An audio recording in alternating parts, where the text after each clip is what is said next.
नमस्कार। धरती करे पुकार में आप सबका स्वागत है। मैं हूं माइक पांडे। पृथ्वी पर सबसे बड़ा वरदान पानी का था, और जब पानी यहां पहुंचा तो पूरी पृथ्वी हरी भरी हो गई और जीवन का संचार हुआ। इन पानी के बहुमूल्य स्रोतों को साफ कौन रखता है? कभी आपने सोचा किस प्रकार स्वच्छ जल आपके घर तक पहुंचता है? अगर देखा जाए तो पृथ्वी 75% पानी है और आपका शरीर भी 75% पानी है। और अगर ये पानी प्रदूषित हो और आपका शरीर भी बीमार हो जाएगा, तो आपको सेहतमंद कौन रखता है? तो प्रकृति का एक चक्र है जिसमें कई जीव एक महत्वपूर्ण भूमिका निभाते हैं। वो है कछुए, मगरमच्छ और डॉल्फिन, जिसे सूंस भी कहते हैं। ये मरे हुए जीवों को खाकर पृथ्वी को, हमारे जल स्रोतों को स्वच्छ रखती हैं। तो आज के इस एपिसोड में हम देखेंगे किस प्रकार एक डॉल्फिन इतना कारगर काम करती है। तो देखते हैं ये खास एपिसोड डॉल्फिन्स पर।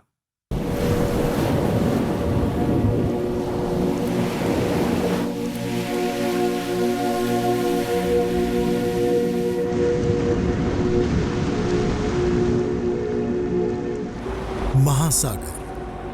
पृथ्वी पर जीवन का जन्म यहीं हुआ।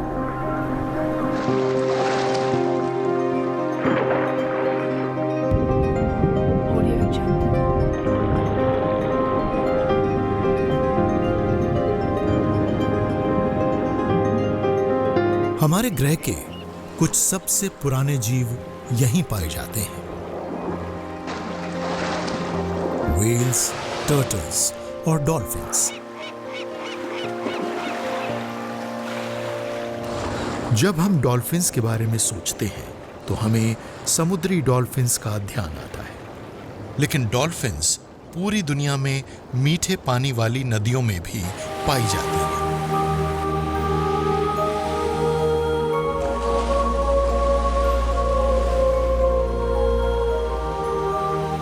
रिवर डॉल्फिन्स यानी नदी में रहने वाली डॉल्फिन्स हमारे ग्रह के सबसे पुराने जीवों में से एक हैं और इनकी विकास प्रक्रिया 1,60,00,000 साल से भी ज्यादा पुरानी है। ये जीव नदी के पानी में रहने के मुताबिक विकसित हुए हैं।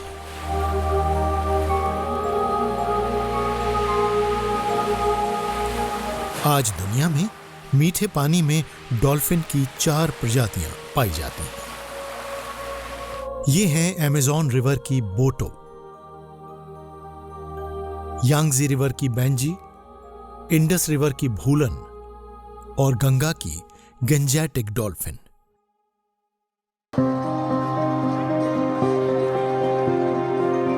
गंगा भारत की सबसे पवित्र नदियों में से एक है और ये दुनिया के सबसे बड़े भूजल के भंडारों में से भी एक है। 2500 किलोमीटर से भी ज्यादा लंबी गंगा हिमालय से निकलकर उपजाऊ मैदानों से होते हुए दुनिया के सबसे बड़े वेटलैंड इकोसिस्टम सुंदरबंस में समा जाती है।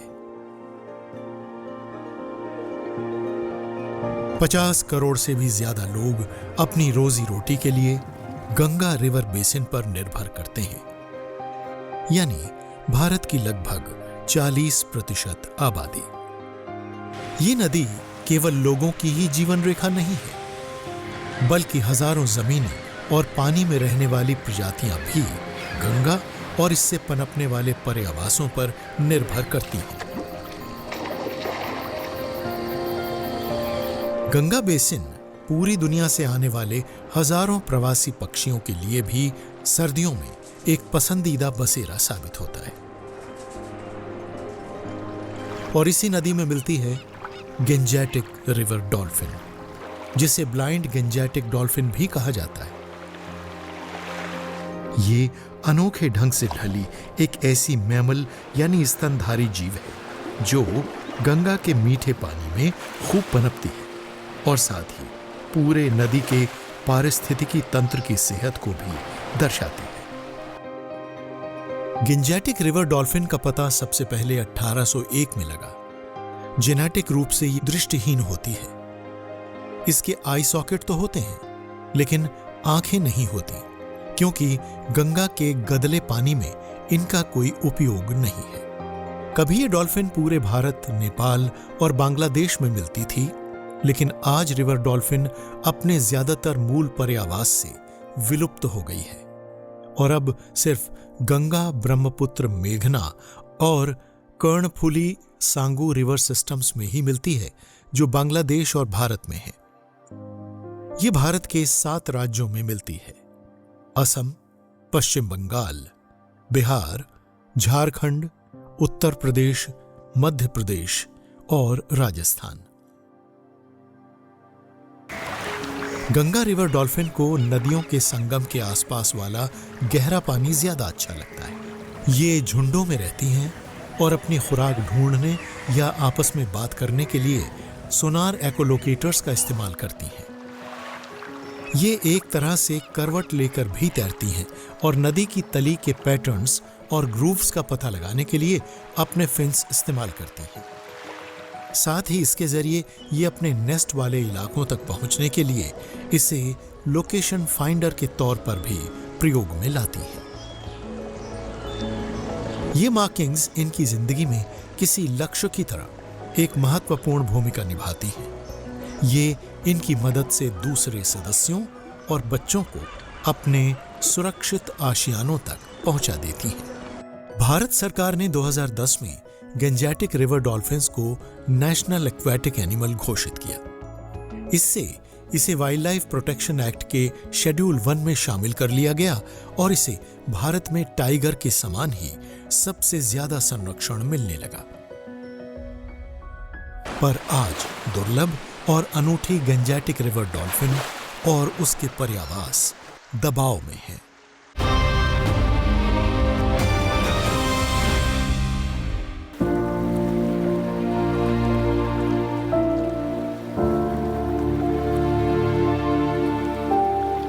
डेवलपमेंट, पॉल्यूशन और फिशिंग गियर में फंस जाने तथा शिकार की कमी डॉल्फिन के अस्तित्व के सामने मौजूद कुछ बड़ी चुनौतियां हैं। सैकड़ों फैक्ट्रियां बिना ट्रीट किए हुए केमिकल वेस्ट को गंगा में डाल देती हैं। घरेलू सीवेज भी गंगा और इसकी सहायक नदियों में पहुंचता है। एग्रीकल्चरल पेस्टिसाइड भी बहकर गंगा पर अपना बुरा असर डाल रहा है।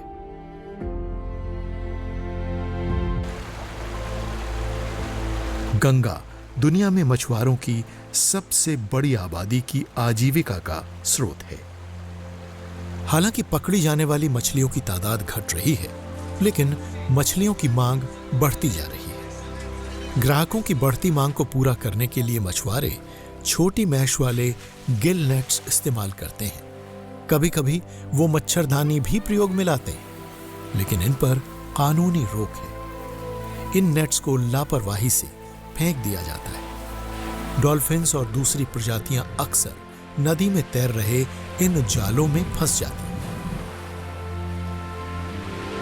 हवा और पानी के बहाव की वजह से ये जाल या सामान कई साल तक लंबी दूरियों तक बहते रहते हैं। इनके छोटे छोटे टुकड़े हो जाते हैं और इसका बुरा असर नदी के पूरे पारिस्थितिकी तंत्र पर पड़ता है। एक्सपर्ट्स का मानना है कि मैकेनाइज्ड बोट्स की वजह से पैदा होने वाले शोर के बढ़ने और पानी का लेवल और नदी का बहाव घटने से रिवर डॉल्फिन्स की आबादी में गिरावट आ रही है।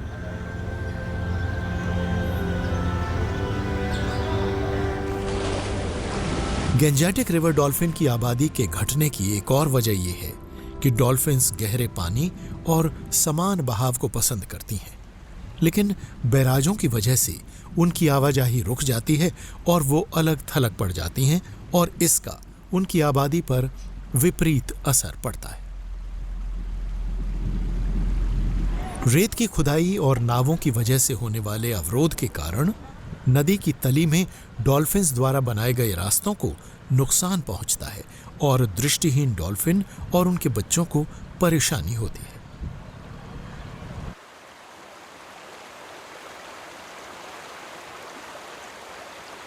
डॉल्फिन्स के अलावा गंगा अपने किनारों पर रहने वाले लोगों की जिंदगी को भी पालती पोसती है, जिनके लिए पानी की सप्लाई का लगातार बने रहना जरूरी है। प्रदूषण की समस्या को खत्म करने के लिए नीति के स्तर पर और समुदायों द्वारा जमीनी स्तर पर काफी प्रयास किए गए हैं। डॉल्फिन्स के संरक्षण की जरूरत को ध्यान में रखते हुए माननीय प्रधानमंत्री ने 15 अगस्त 2020 को प्रोजेक्ट डॉल्फिन शुरू करने की घोषणा की। अभी हाल ही में सरकार ने एक प्रोजेक्ट डॉल्फिन की घोषणा की है। इस मिशन का बहुत बड़ा लाभ गंगा डॉल्फिन को भी होगा। गंगा नदी के संरक्षण के लिए गांगेय डॉल्फिन का संरक्षण बहुत जरूरी है। इस प्रोजेक्ट में नदी और खारे पानी में रहने वाली डॉल्फिन दोनों के संरक्षण से जुड़े प्रोग्राम पर जोर दिया गया है। National mission for clean Ganga के तहत आने वाला नमामि गंगे प्रोग्राम हालात में फर्क लाने से जुड़ी सबसे प्रमुख सरकारी पहलों में से एक रहा है।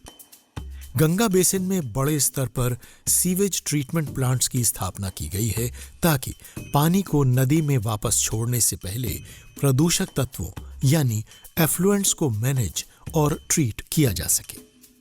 स्थानीय समुदायों को ट्रेन करने और सशक्त बनाने के लिए जमीनी स्तर पर पहले ही कई काम चल रहे हैं।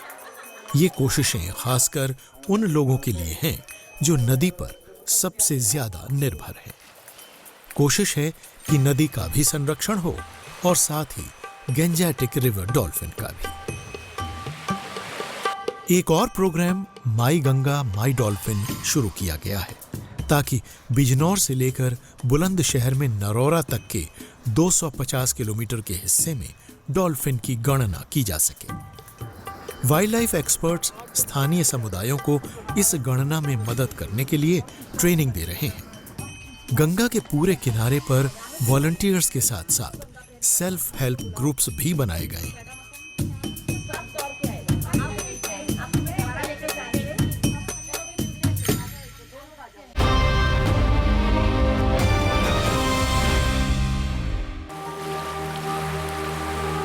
कभी गेंजेटिक रिवर डॉल्फिन गंगा की सभी सहायक नदियों में खूब पाई जाती थी, लेकिन अब ये केवल नदी के कुछ हिस्सों में ही मिलती है। गंगा की सबसे बड़ी सहायक नदी यमुना में डॉल्फिन की मौजूदगी नहीं पाई गई है। ऐसा शायद उसमें मौजूद भारी प्रदूषण के कारण होगा। लेकिन धारा में 250 किलोमीटर नीचे जहां चंबल नदी गंगा में गिरती है, वहां पानी ज्यादा साफ और प्रदूषण मुक्त है और यहां डॉल्फिन को एक नया जीवन मिलता है। वन्य जीवों में दिलचस्पी रखने वाले लोगों और सैलानियों के लिए यह डॉल्फिन देखने की एक लोकप्रिय जगह बन गई है। डॉल्फिन को संरक्षित करने और उसके प्रति संवेदना को बढ़ावा देने के लिए national mission for clean Ganga यानी NMCG ने देश के 6 अलग-अलग राज्यों में डॉल्फिन जलज सफारी की शुरुआत की है। ये हैं उत्तर प्रदेश में बिजनौर, प्रयागराज, वाराणसी, बिहार में कहलगांव और पश्चिम बंगाल में बंदेल। जैसा हम सब महसूस कर रहे हैं, पूरे विश्व में तापमान बढ़ता जा रहा है और भारत में भी तापमान तेज़ी से बढ़ता जा रहा है और ऐसे में हमारी नदियाँ सूखने लगती हैं, पानी के स्रोत सूखने लगते हैं। जब पानी का स्रोत और सतह कम हो जाती है, डॉल्फिन्स जो हमारी नदियों में रहती हैं वो अपना रुख अन्य नदियों की, छोटी नदियों की तरफ कर लेती हैं और क्योंकि वहाँ पानी सूख रहा है वो लौट नहीं पाती और वहीं फंस जाती हैं। ऐसे में फॉरेस्ट ऑफिसर्स, वॉलंटियर्स और कई सेवक दल आकर उनका रेस्क्यू करते हैं और एक बार फिर डॉल्फिन को मुख्य धारा में छोड़ देते हैं। हाल ही में गंगा प्रहरी नामक एक संस्था, एक ग्रुप इजाद हुआ। उनको सिखाया जाता है किस प्रकार रेस्क्यू करें और किस प्रकार गंगा को स्वच्छ रखें। गेंजेटिक डॉल्फिन के बचाव की दिशा में ये एक बड़ा कदम है। इसमें स्थानीय समुदायों को शामिल किया जाता है ताकि वो डॉल्फिन के संरक्षण के काम और स्वच्छ गंगा अभियान में हिस्सेदारी निभाएं।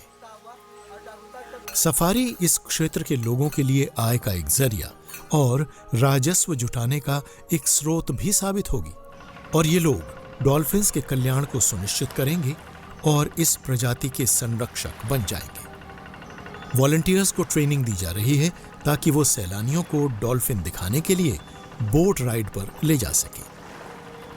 स्थानीय समुदायों और मछुआरा समुदायों की आमदनी लगातार जारी रहे, ये सुनिश्चित करने के लिए नमामि गंगे स्कीम के तहत ट्रेनिंग प्रोग्राम आयोजित किए जा रहे हैं। इससे उनके लिए आय के दूसरे जरिए बन सकेंगे। खुशखबरी की बात तो ये है कि डॉल्फिन की संख्या कुछ बढ़ रही है, और जहाँ जहाँ डॉल्फिन की साइटिंग बढ़ रही है वहाँ पर्यटकों को भी एक आकर्षण मिल गया है, नया आकर्षण। भारी मात्रा में पर्यटक यहाँ पहुँचने लगे हैं। ऐसे में वहाँ के जो समुदाय, वो मछुआरे हैं, जो मछली के सिवाय उन्हें और कुछ करने को नहीं था, अब वो शाम को पर्यटकों को लेकर डॉल्फिन साइटिंग के लिए ले जाते हैं। एक नई आमदनी हो गई है, एक नए आमदनी का स्रोत हो गया है। यहाँ के समुदाय मछुआरे के लिए एक आमदनी का स्रोत, और ये सब डॉल्फिन्स के कारण। ये जमीनी स्तर से जुड़ी पहलें गंगा और डॉल्फिन के संरक्षण को स्थानीय लोगों की रोजी रोटी के साथ जोड़ने की एक सकारात्मक और असरदार नीति है। इससे रिवर डॉल्फिन का पर्यावास भी सुरक्षित रहेगा और उस पर्यावास को साझा करने वाले लोगों की आजीविका भी।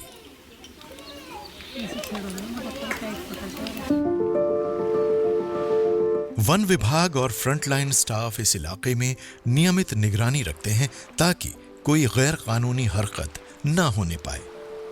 लोगों की सोच अब धीरे धीरे बदल रही है। स्थानीय लोग किसी इलाके और उस पर निर्भर वन्य जीवों के संरक्षक बन रहे हैं। कोशिशें हर स्तर पर हो रही हैं। डॉल्फिन मित्र गंगा के पानी में डॉल्फिन्स के एक सुरक्षित भविष्य को सुनिश्चित करने में जुटे रहते हैं। हमेशा चौकन्ने रहते हुए ये यहां गश्त लगाते रहते हैं ताकि डॉल्फिन्स की रक्षा की जा सके। बदलाव आ रहे हैं। इससे यह साबित होता है कि अगर सरकार की इच्छा शक्ति मजबूत हो तो वाइल्ड स्पीशीज और पर्यावासों को बचाया जा सकता है। सख्त नीतियां बनाने और उनको लागू करने का काम उन लोगों के साथ बखूबी मेल खाता है जो इन स्पीशीज के साथ रहते हैं और इन पर्यावासों और पारिस्थितिकी तंत्र पर सबसे ज्यादा निर्भर करते हैं।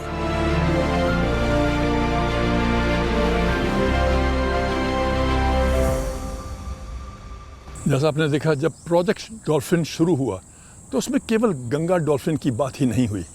उसमें हमारे देश में मिलने वाली और भी जो डॉल्फिन्स हैं, इंडस डॉल्फिन, इरावदी डॉल्फिन और समुद्री डॉल्फिन, उनको सबको मिलाकर एक प्लान बनाया गया डॉल्फिन्स के संरक्षण के लिए। और ये बहुत ही ज़रूरी है, और सबसे ज़रूरी है आप लोगों का सहयोग, आपका, हमारा, हम सबको इस बेमिसाल जीव को जीवित रखने के लिए जिम्मेदारी लेनी पड़ेगी। बहुत ही ज़रूरी है। उस नदी की रक्षा करें जिसमें ये रहती हैं, नदियों को प्रदूषित न करें। यही संदेश है मिशन लाइफ का, पर्यावरण अनुकूल जीवन शैली अपनाना, जिससे आने वाले समय में गंगा को बचाने में आपकी मदद मिलेगी। वातावरण और गंगा को सुरक्षित रखने के लिए हमें अपनी आदतों को बदलना होगा। सिंगल यूज़ प्लास्टिक और प्लास्टिक कचरे का निपटान समझदारी से करें, और सबसे महत्वपूर्ण, हम सब प्रकृति का आदर करें। आज का प्रोग्राम बस यहीं तक। अगले हफ्ते फिर मुलाकात होगी एक नई दिशा में, एक नए मुद्दे पर। तब तक के लिए अपना ख्याल रखिएगा। नमस्कार। और अब आ गया है समय साप्ताहिक क्विज का। हमारे पिछले हफ्ते का सवाल था, उस पशुपालक समुदाय का क्या नाम है जो एशियाई शेरों के साथ गिर उद्यान में मिलजुल कर रहते हैं? What is the name of the cattle herding community that lives with the Asiatic lions in the Gir National Park? और इसका सही उत्तर है मालधारी। और आज के विजेता हैं शिवांश कुमार सिंह, गौरव लल्लन, चैतन्य गोपाल कुलकर्णी अश्विन मांडलेवाला और दीपक पटेल। और इस हफ्ते के स्पेशल सर्टिफिकेट के विजेता हैं ब्रिजभान प्रजापति, अंजनी कुमार सिंह, अनुराधा, कुशाग्र प्रधान, अक्षिता धीमन, डॉक्टर रंजू गुलाटी, अमित सुधाकर वेनखेडे, कृतिका जलतारे, आदर्श पगारे और ए नागेश्वर राव। और हमारा आज का सवाल है, गंगा डॉल्फिन, जिसे आमतौर पर सूस या सूसू के नाम से जाना जाता है, क्या ये एक स्तनपायी है या एक मछली? The Ganges river dolphin, commonly known as susu or soons, is it a mammal or a fish? अपने अपने जवाब एक हफ्ते के अंदर अपने नाम और पूरे पते के साथ इस पते पर लिख भेजिए। हमारा पता है कमरा नंबर 880, 8वीं मंजिल, सूचना भवन, CGO कॉम्प्लेक्स, लोधी रोड, नई दिल्ली 110003। और हमारा ईमेल आईडी है dhartikarepukaar@gmail.com। पहले 5 विजेताओं को मिलेगा धरती करे पुकार की तरफ से एक टी-शर्ट और सर्टिफिकेट, और अगले 10 विजेताओं को धरती करे पुकार के friends of the earth certificate.